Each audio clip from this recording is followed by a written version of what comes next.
Alright guys, today we're working on the cooling system since I've been having some overheating problems, and like I said, I don't know the history of this. 400,000 kilometers and nothing has been changed, like no fluids or anything. So I was doing some live data and it seems like the thermostat's opening a bit late.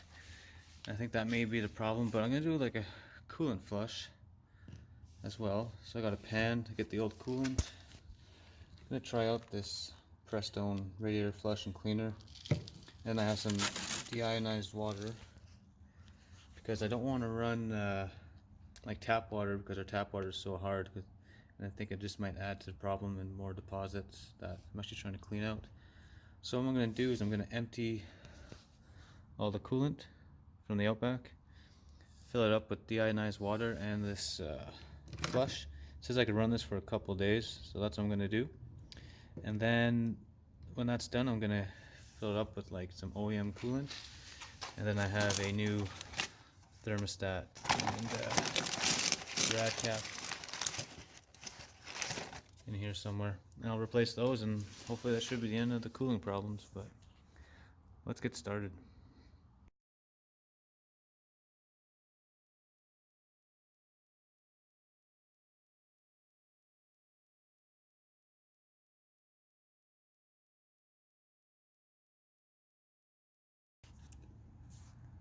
Okay, put the rad flush in.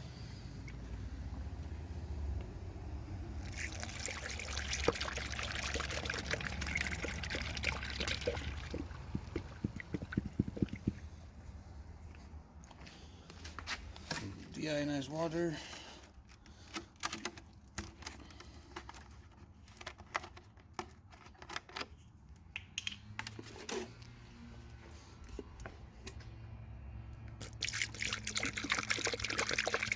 And I'm sure you guys get the point from here.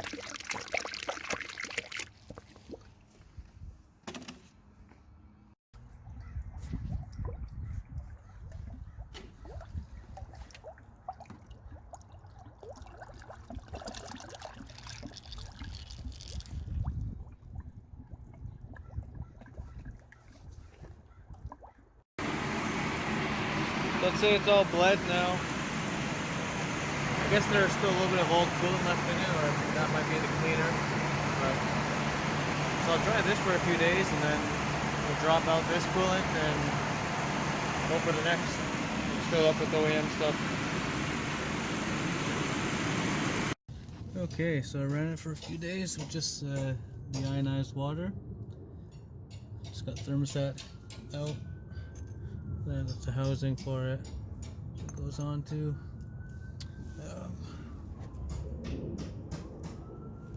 Here's the old one. A little bit gummed up. It was an OEM one, which is nice. So I don't know if it's ever been changed. Here's the new one. So I'll install that and get her bled. And hopefully no more overheating problems. So this is the coolant I'm using. By also a Canadian Tire. I think it's, the company name is OEM. It says it's for like Japanese cars, Acura, Subaru, Honda. So this is concentrate, so I just mix it. Actually mix it 70-30 because there's always a little bit of water left in the system. So I just have it idling. Ooh. Still some dirt in there. But top hose is hot.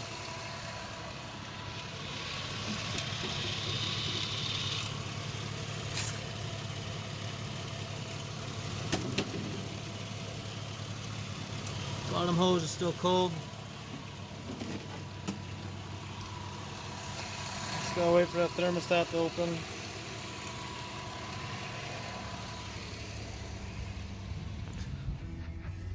So I was reading that they want the fan on low speed, not high speed. That's what Subaru factory service manual says.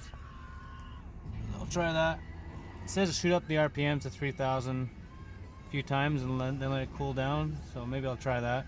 So I've been having quite a hard time bleeding this cooling system. So we'll wait and see how it goes.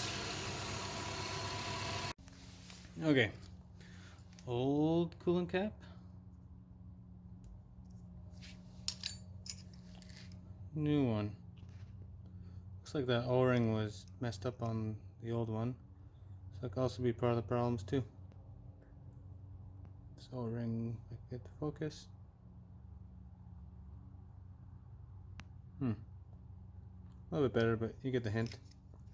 So let's put this on and we're gonna let the car cool down.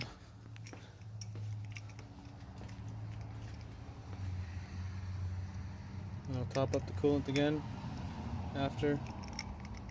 Make sure she's up to temp. Or the coolant is full. I'll take her for a drive.